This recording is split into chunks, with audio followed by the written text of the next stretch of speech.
bilyonaryo ako sa Pilipinas na nagmamay-ari ng lupa, trabaho at media, paano ko kayang pananatilihing mahirap ang mga Pilipino?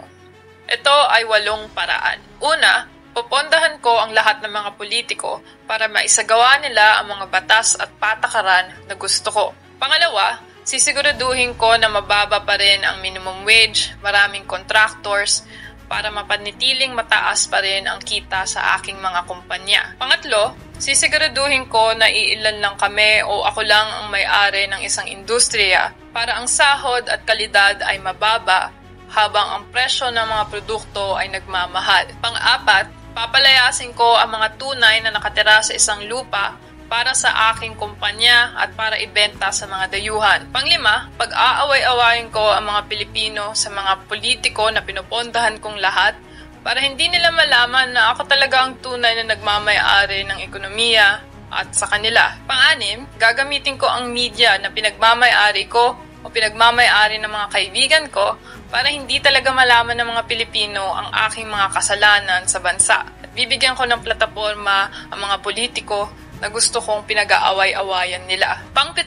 gagawa ako ng napakaraming kumpanya sa public procurement para magmukhang may bidding, pero ako naman talaga ang nananalo palagi. At panghuli, ipapaniwala ko sa mga masa, sa mga Pilipino, na ang kahirapan ay natural lamang at pagkukulang nila. Maniniwala sila sa akin at lagi nila akong ipagtatanggol. Kayo po, ano sa tingin nyo ang kayang gawin ng isang bilyonaryo para manatiling mahirap ang Pilipino? Shoutout to Miss Nika. Well done po for pointing this out. I couldn't agree more sa sinabi niya. This is a classic manipulation, divide and conquer tactic to keep us weak and helpless. Habang ang taong bayan, mga Pilipino ay nagtatalo, nag-aaway, Bisaya versus Tagalog, Kristiyano versus Muslim, bakla versus straight, DDS versus loyalist versus kakamping, nagpepiesta ang mga oligarko, mayayaman, bilyonaryo sa lahat ng kayamanan ng bayan. Pinupondohan nila ang kanya-kanya nilang mga politiko na siyang ginagawa nilang mga puppet, galamay upang manipulahin ang pondo ng gobyerno. Hayagan silang magnanakaw habang ikaw ay dinidistract nila sa mga makamundong mga bagay.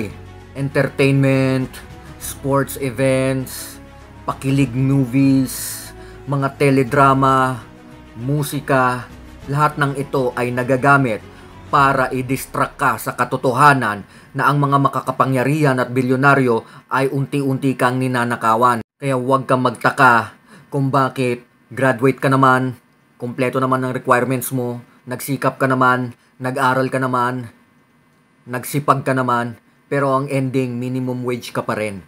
Ang ending, ang mga oligarko at mayayaman pa rin ang dahilan kung bakit wala ka pa rin kinikita ng malaki. Dahil sa bawat galaw mo ay ginagatasan kanila, binubuwisan, sinisingil ng malaki sa tubig, kuryente, internet. At ang masama dito, walang palag ang gobyerno dahil ito ay mga pinunduhan din nila. Ang mga politiko na dapat nagtatanggol sa taong bayan ay siya mismong nakikipagsabwatan sa mga mayayamang oligarko na yan. Kaliwat ka ng mga korupsyon.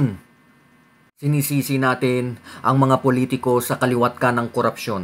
Pero ang totoo, mga galamay lamang sila ng mga mayayaman at bilyonaryong ito. Panahon na para malaman natin kung sino ang totoong kalaban ng taong bayan.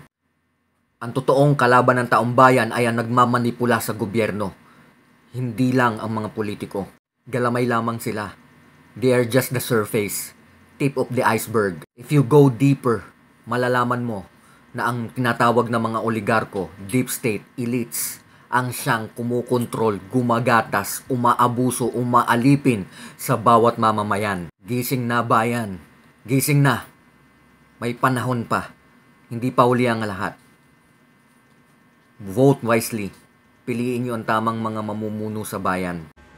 Ikaw, anong komento mo? Link in my bio and follow us.